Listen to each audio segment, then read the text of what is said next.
And all of that said about our sanguine, we also look to the bright side. The bright side for the sanguine is that the bright is very bright.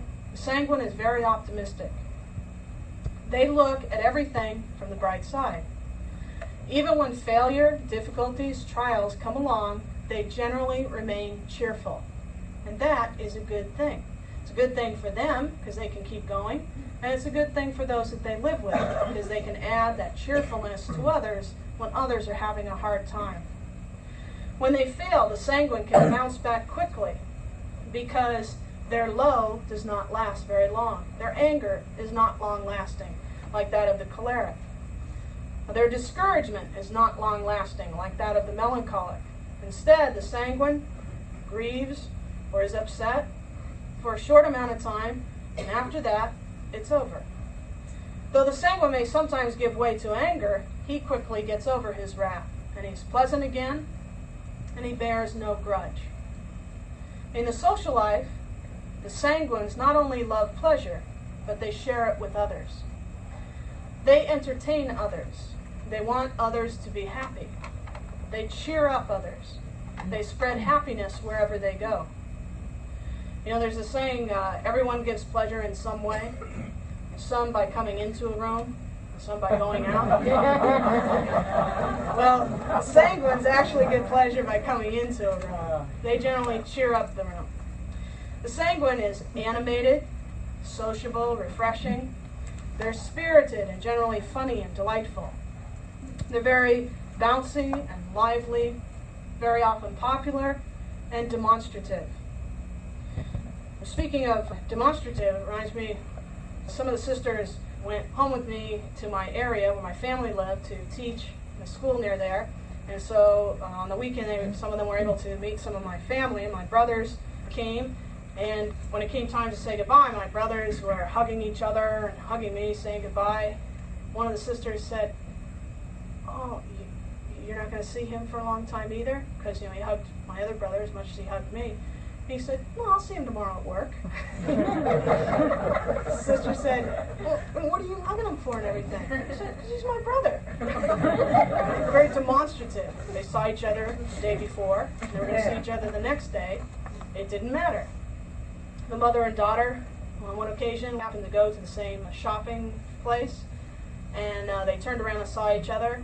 And the mother hollered, "Oh dear," and ran to her daughter, and the two of them hugged each other. And then the daughter looked at the clerk and said, "Oh, it's my mom." And the clerk said, "Oh, I could see that." And he said, "How long has it been since you've seen her?" They were hugging each other. He said, "Oh, an hour ago."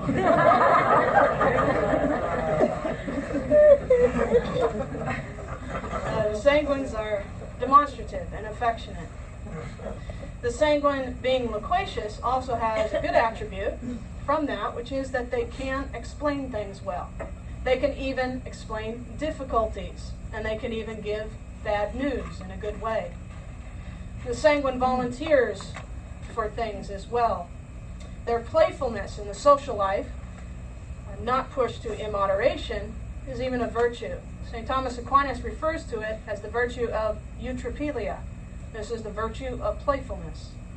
This is something which helps others to be refreshed and to relax. Every melancholic needs a sanguine friend, as they need to be lightened, refreshed, and relaxed. Sanguines are generally pleasant and willing to oblige. They fare well with those they live with, and they endear themselves to all. They make home life more fun. They can turn disaster into humor, and they make what's dull seem very exciting. The sanguine child, for instance, doesn't just play house. They make the house, and they create things. They don't just play store. They make a cashier, and they make all kinds of things. If you have a sanguine child, very often you'll find all these children you don't even know coming around and knowing your child. And you wonder, how did they get to know him? Right? But the sanguine can very quickly make friends. They can walk down the street, and by the time they get home, they've got 4 or 5 friends. Whereas if you have a melancholic child, they could live there 20 years and never even say hello to the other kids on the block. But the sanguines make things so much fun that usually for blocks around people know. And so the kids all come around because they know that the sanguine is always up to something, creating something, making the game more fun, and very often even charging them for it. And the other kids will all pay for something they could get for free 2 blocks over, or even a house over. Okay? There's a true story of a case where a child was showing the kids how to make forts. There was houses being built nearby. And so the one sanguine figured out how to build little forts on this one hill.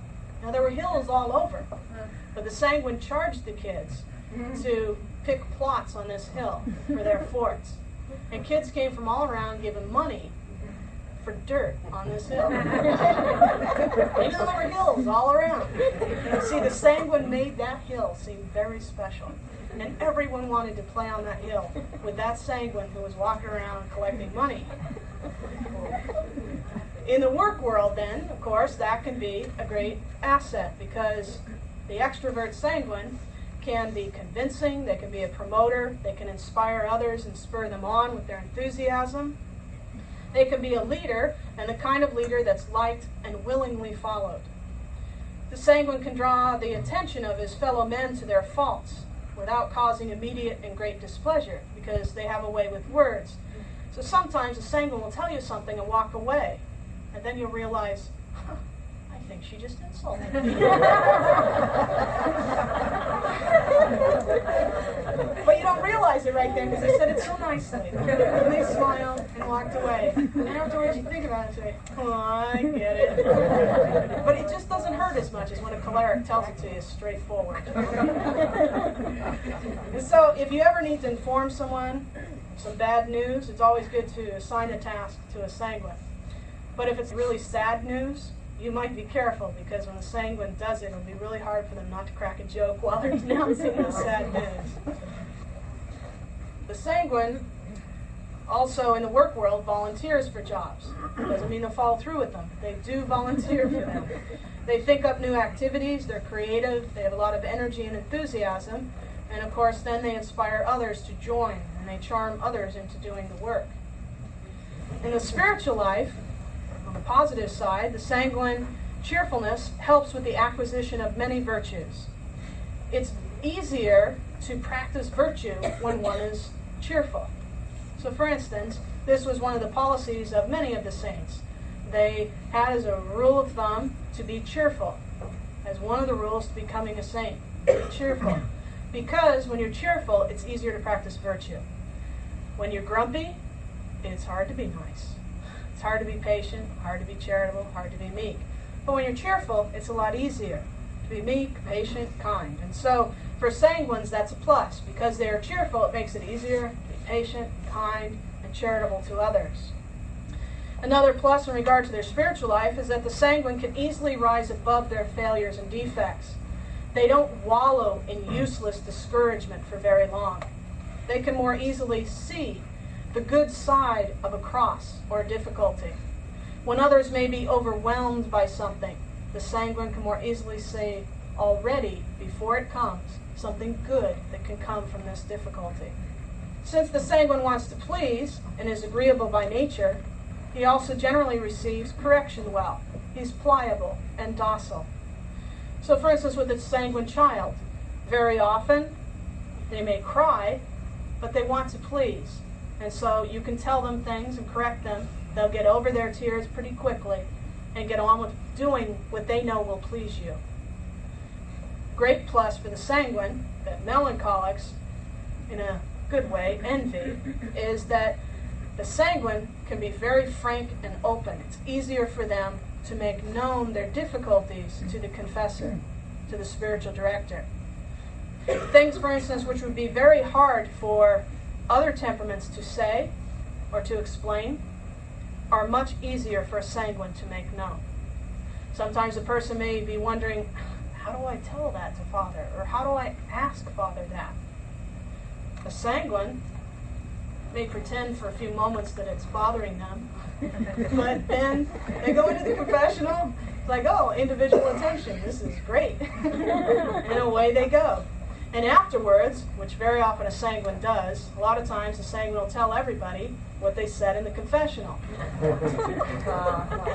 And they'll tell you, or what they asked Father. And very often a person will hear this, especially a melancholic, and they'll say, "How could you say that?" And the sanguine, it's like, well, I had to ask them, so I asked them.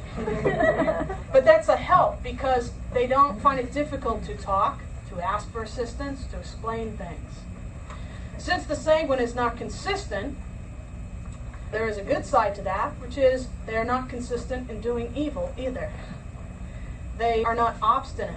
They can more easily rise out of something.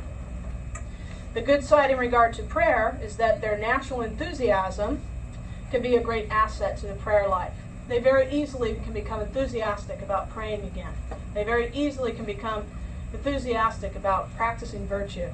As I mentioned, the sanguine generally has a lively imagination. If it's properly used, this can really set the sanguine on a firm road in the early stages of prayer, using their imagination in prayer. The sanguine's loquaciousness can also assist with conversation with God. Very often, a sanguine can talk to God and say things which a lot of the other temperaments may find difficult to do. Discouragement with prayer may come at times for a sanguine, but they always have the ability to begin anew, and very quickly. Now, I've presented both the dark and the bright side of the sanguine. I'd just like to point out a few points about how to live with the sanguine. For those who are not sanguine, sometimes one of, I think, the most irksome things about a sanguine can be, for those who live with them, putting up with their humor. Sometimes, to other temperaments, it can be difficult. And so I would like to give just a few points. For a person who is of a melancholic disposition, appreciate the humor of the sanguine. Use it to lift you. Use it to see the brighter side.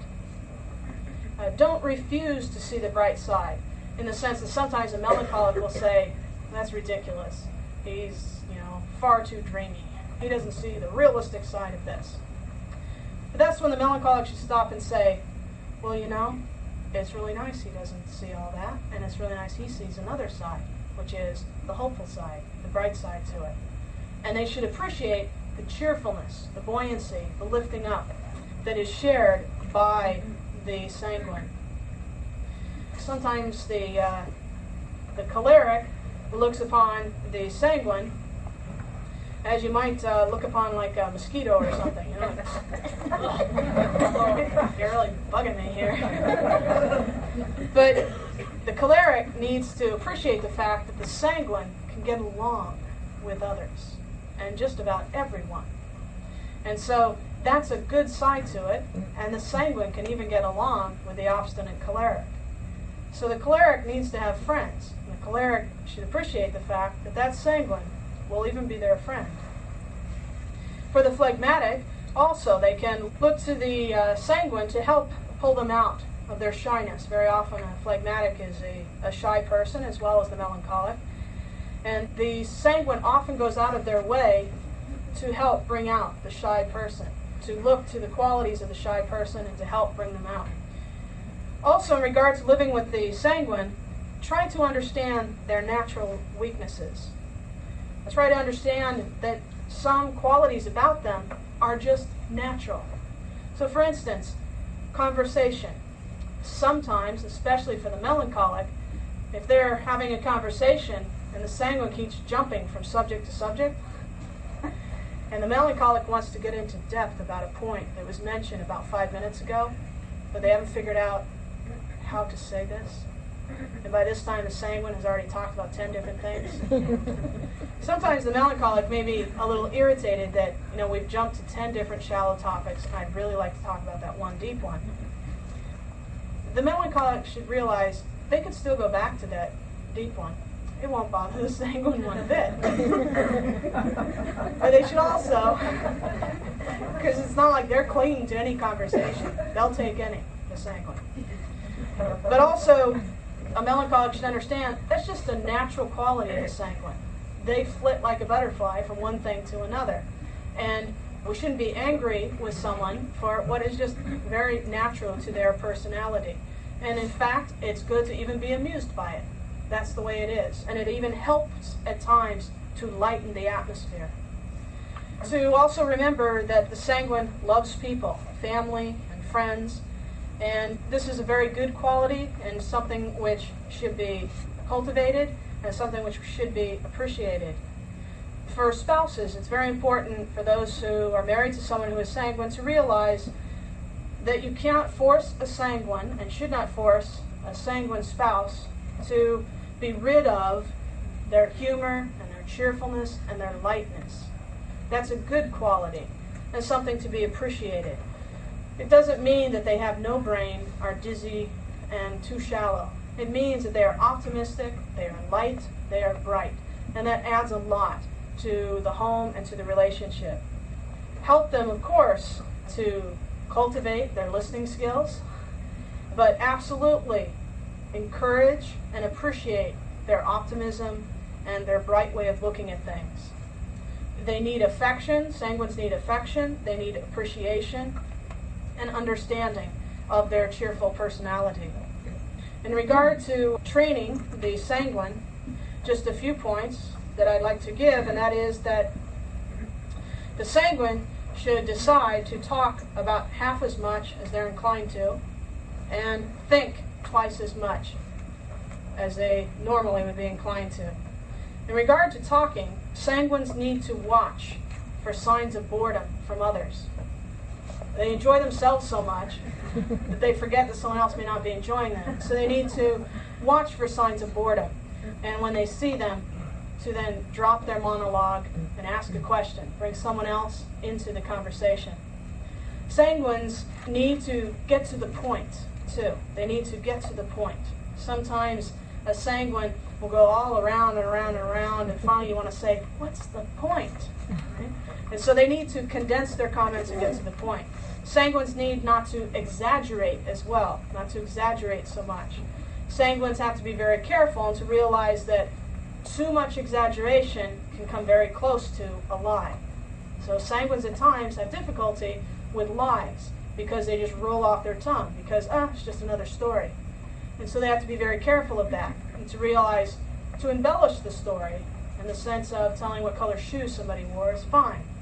But to add a whole new character and change the story is an untruth. Sanguines, in regard to talking, need to be more interested in others, in the stories, the lives, and the interests of others. Conversation's not just a monologue, but it should have a give and take. A give and take. And amongst spouses, the sanguine needs to realize that. They don't want to just talk the ears off the other person, but be interested in the other person and have a give and take. Sanguines need to learn to listen and to appreciate what someone else has to say. In regard to thinking, sanguines need to think more. They need to give more time to reflection on spiritual and temporal things. They need more prayer, more meditation, more silence. This is what a sanguine needs to do for their spiritual life. They need to pray more, to meditate more, to have more silence. In the pursuit of holiness, the sanguine needs to be trained to be moderate in eating, drinking, and having fun. They need to practice mortification of the senses. Since sanguines tend toward pleasure and fun, companions have a great influence on sanguines. Worldly pleasures also have a great pull on sanguines. And so the sanguine needs to surround themselves with good friends. And they need to also flee any occasions of entertainment which are sinful or even occasions of sin. Because the sanguine is very influenced by those kinds of things. St. Teresa of Avila, very interestingly enough, writes about this in her own autobiography. She has a whole section where she sort of pauses and says, parents, she says. And she directs herself to parents and tells them that the dangers of bad companions are very great for particular types of children. She uses herself as an example, St. Teresa of Avila. She says that she was the center of attention. She was always basically the fun of the party. And she liked having lots of friends. She liked dressing real well. She really liked being popular. But she herself said she got involved with a friend in particular, another girl who was a cousin, who greatly influenced her And she said that if that relationship was not cut off, she said she probably would have lost her soul. And she also started reading, because of that friend, she started reading some very lively, imaginative novels, which were romances. And she said that bad books could have done her in if her father hadn't ended up taking her away from these books and these friends. And so she warns parents against these kinds of things, that for sanguines, she doesn't say sanguine, but she says for children especially, but for certain types of people, this is even more important. Sanguines need to realize they should not be overconfident in their strengths. They should understand that they are greatly influenced by friends, because they like friends. They like fun. They like to have a good time. And so if they give in to these kinds of occasions, it can be very dangerous. With temporal affairs, the sanguine also needs to think more. He needs to look at points, more sides before he makes a decision. He shouldn't be over-optimistic or overconfident. Sanguines need to train themselves to get organized. They need to write things down. Sanguines need a schedule. They need to pay more attention to details. See, sanguines tend to just be scatterbrained about things and unorganized. The sanguine needs in all areas to make himself follow through with things. The sanguine needs to be trained to finish what he starts and not start too many things at one time. In training the good qualities of a sanguine, it's essential that the qualities of optimism and cheerfulness be kept alive and even cultivated. But the tendency to excess, to immoderation, and being annoying, these are things that need to be watched and curbed. In training the sanguine child, it's very essential to look to the children and to see if we have children whose response is quick and vehement, but it's over quickly. That's one sign, and a very solid sign of a sanguine. That kind of child, being a sanguine, needs to be looked after closely. They need to be told what to do. They need to be taught not to leave off their work. Very often, sanguine children don't finish things. You tell them to clean their room, they put 3 things away, and they're gone out of the room. That's the type of child you have to bring back. Make them finish their jobs. Make them finish what they start. Even fun things that you allow them to do, they have to learn. If you decide you're going to take this, you're going to take this for whatever, a certain time. Otherwise, you're going to have them start banjo for 2 weeks, tap dance for 1 week. Don't let them do that. Make them stick with it. Stick with it for a certain amount of time so that they learn that what they start, they must finish. Be careful with sanguine children. Flattery is very common to a sanguine, especially a sanguine child very quickly realizes when they smile, when they say a nice thing to mommy, then maybe they don't have to clean quite the whole room. Please, mommy, can't I just clean this corner? And if they say it the right way, they'll get out of it. Don't accept the flattery because it really is quite meaningless. A sanguine person will not keep to himself what he's been told, generally speaking. And so a child who is a sanguine needs to be taught how to keep secrets, how to keep confidences, because sanguines talk a lot. And so even children should be taught. They're exposing secrets of their friends. They need to be taught. You're talking too much. You're telling things you shouldn't be saying. For instance, sanguine children usually tell us the life story of everybody in their house at school. We know all the things about mom and dad that you don't want to know. They tell it all.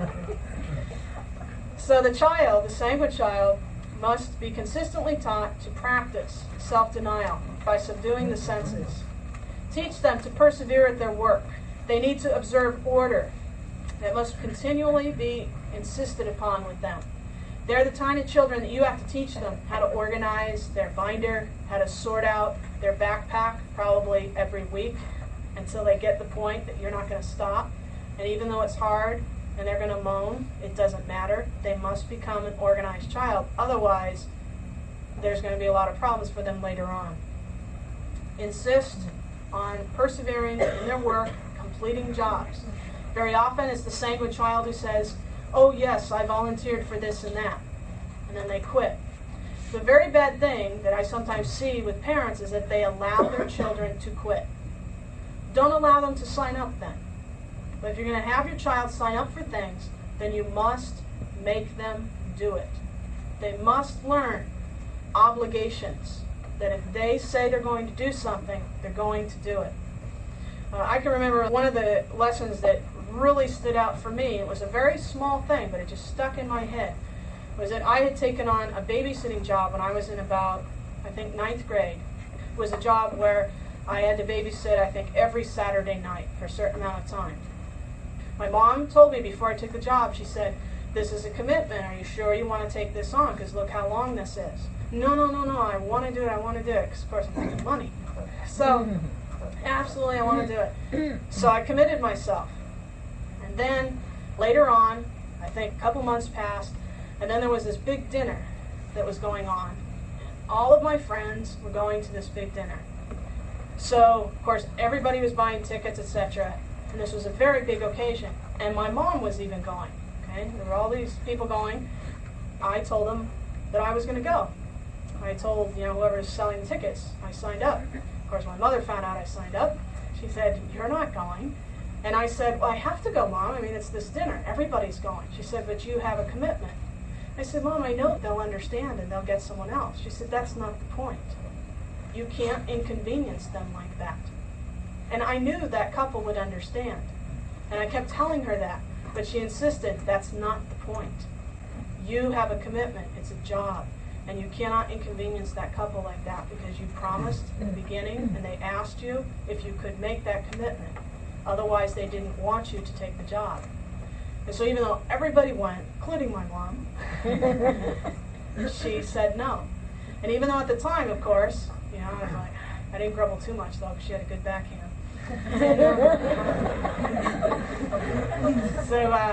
But I remember because some of my friends didn't understand and some of the parents of my friends didn't understand. And it was interesting because some of them said things even in front of me. And it had the opposite effect though, because once I heard them saying things, then I was like, my mother's right, don't you say that, But later, of course, I realized it was such a very good lesson for me. And that is something that our children very much lack. The sense of obligation, of diligence, of signing up for something, and you must follow through with that duty. Children today have very little understanding of, I have a duty. They can sign up for this and that, and at a whim, they can decide they don't want to. Suddenly they say, I don't feel like it, and Mommy says, "Okay, honey, it's okay." And then you get the call, so-and-so's not showing up. That's if you even get a call that they're not showing. Or whatever it might be, something they sign up for. Halfway through, they quit.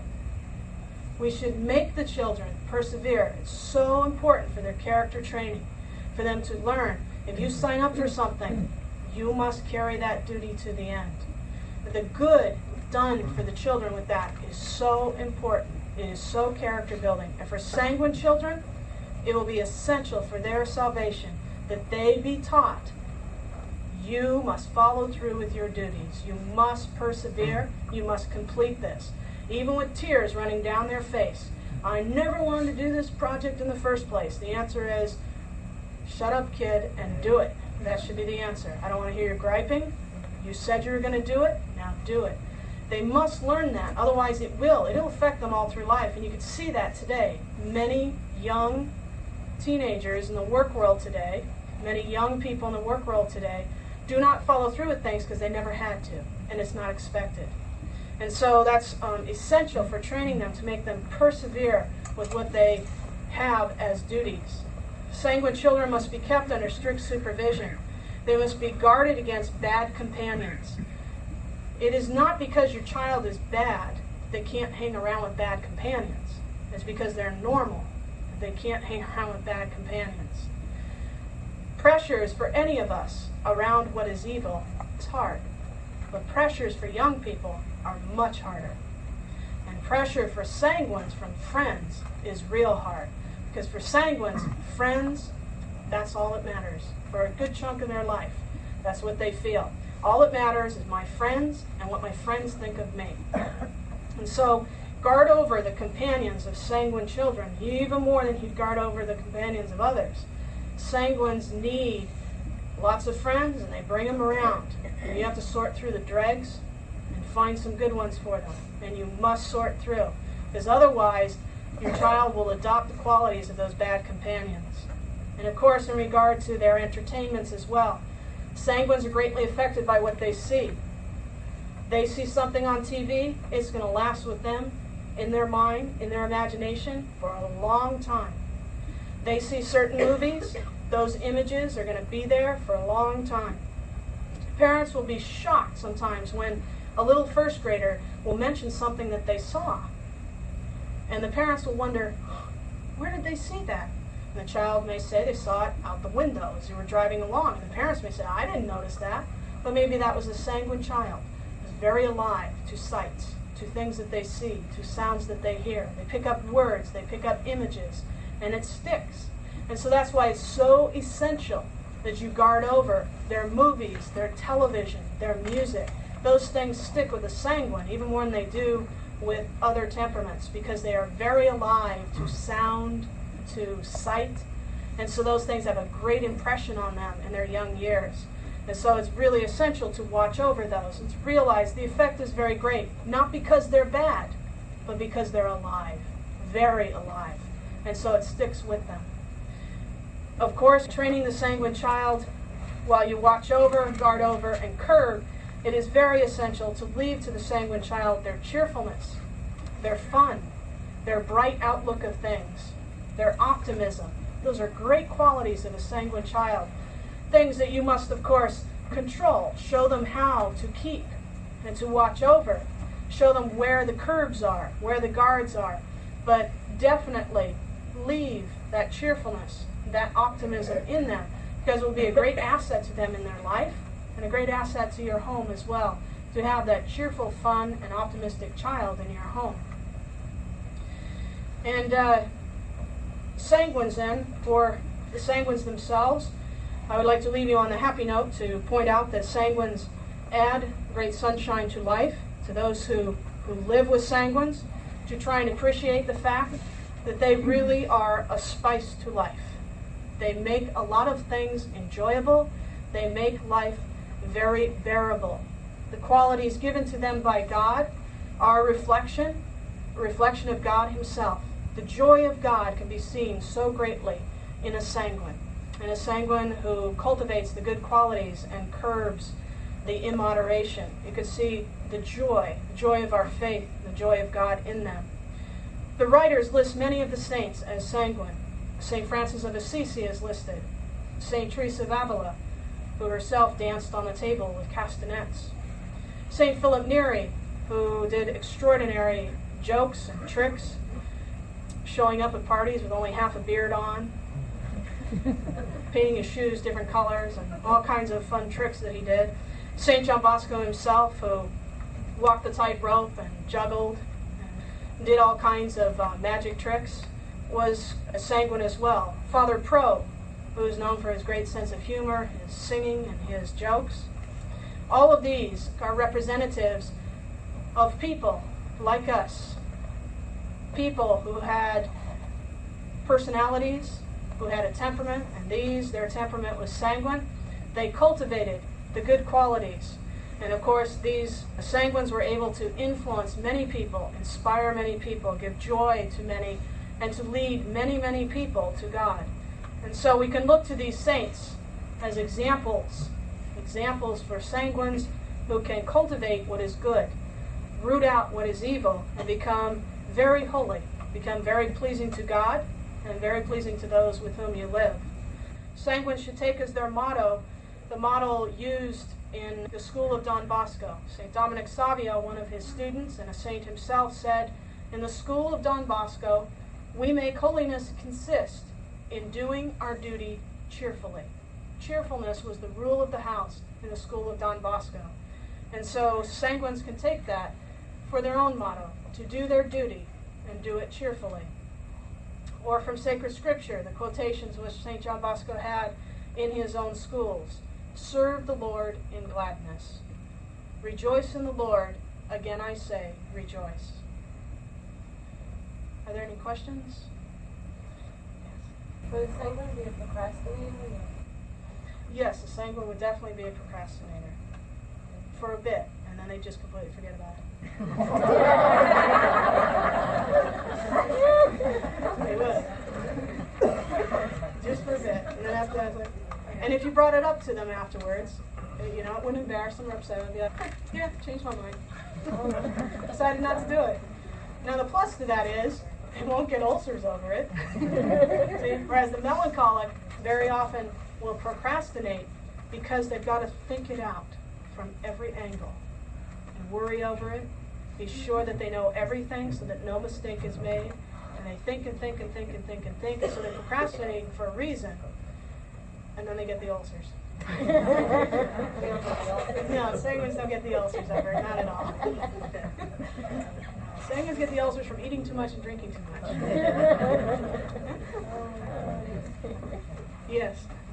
Mother, when do the temperaments, when do they first appear, and what's really creating them in the individual? The temperaments, I think you can often see very young. I used to like to observe this, I still do actually, in little tiny ones. You can see this sometimes in their reaction from the time they're very little. I don't know if I told you this story last time or not, but there were two little ones from the same family, very close in age, who I knew, and I think at the time I was in college and they were little ones, maybe in high school then. And they would be in a carriage, and they were each in one seat. And I would go up to them. I was a tease, okay? So I would point to one. I would look at one and I'd go, and she'd look at me, and she was just a little baby, little one. She'd go, start crying. She'd sit there and cry, and I'd look at her sister and I'd do the exact same thing. And her sister would look at me and go, right back. Same family, close in age. They had their personalities. They had their temperaments from the word go. And so you can very often, and in fact, at times, it's easier to see temperaments when they're little. See, because as we grow older, we acquire controls, we hope. So to some extent, they're altered by effects or controls. Whereas the little ones, you can often see the very raw material right there. And then they may acquire certain other traits of maybe some other temperament. But for the most part, that is in them due to choice of God, the temperaments of their parents. So to some extent, it's genetic. So very often children will be, not always, but very often they will be the same as their parents or a combination. Now sometimes you end up with a wild card in the bunch because of, it's funny, you really do. There's 8 in my family, and right in the middle there's a wild card. But I kind of figured that out. I was thinking about it. Because of events in our life. And I could see that he was a middle child, the death of my father, different events that happened, altered a lot. And so I could see that that probably altered his temperament to some extent. And that can happen. Our temperaments can be somewhat altered, you know, in the sense that we might acquire a little bit of something more. But there is in us, from the time that we are born, our own raw material given to us by God, and then of course original sin, making some of the passions rise up more, some of them go down lower, different things like that. So it is a spiritual thing. It is a thing given to us by God and genetically from our parents, and then it can be altered by upbringing to some extent, and environment. Some happenings in life, a sudden happening, for instance, can sometimes alter a person's temperament. But for the most part, you could see it in little babies. For instance, sometimes you have a little one, they just have a naturally, you know, laughing all the time and gooing and cooing and throwing things around, and they just have this happy disposition. Then a brother or whoever, a sister comes along, cranky as can be, tough, yelling and screaming. You go to talk to them. I like to do this sometimes when I go home with my nieces and nephews. I have great nieces and nephews now, and I have this one niece, a great niece, who laughs all the time. You look at her, she starts laughing, you make a face, she makes it, you know, she plays, she throws things. She's just so much fun. And then I have this great nephew. So I go to him, making faces, whatever. The whole time. And I wear myself out trying to get a smile out of that kid. Not a smile. And it isn't that he's bored, he's watching me. Like, he's letting me know you are a fool. I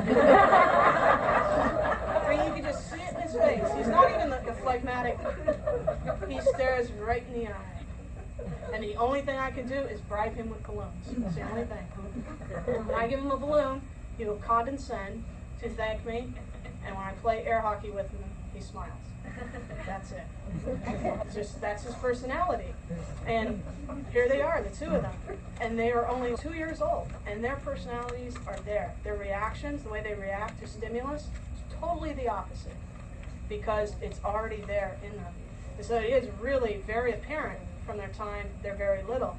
That also should give us a better understanding of one another. To understand when you live with somebody. For instance, when people get married, sometimes, especially let's say what they call a perfect melancholic, sometimes there's a phrase put before each one. The sanguine is the popular sanguine. The melancholic is the perfect melancholic. The perfect melancholic very often gets married and is planned already our schedule for the rest of our life. And it's all planned. Well, of course we didn't talk about why did you need to. You know, it's like it's already planned. And then what they've also planned is this other person's reform. Especially that frivolous sanguine. And so the great reform is already planned and it's there. But see what that perfect melancholic needs to realize, that sanguine's been like that since they were a baby. So if you think you're going to change them now, forget it. Can we change? We can change in the sense of acquiring control over stimulus, absolutely. And that's the point of knowing ourselves, is acquiring control.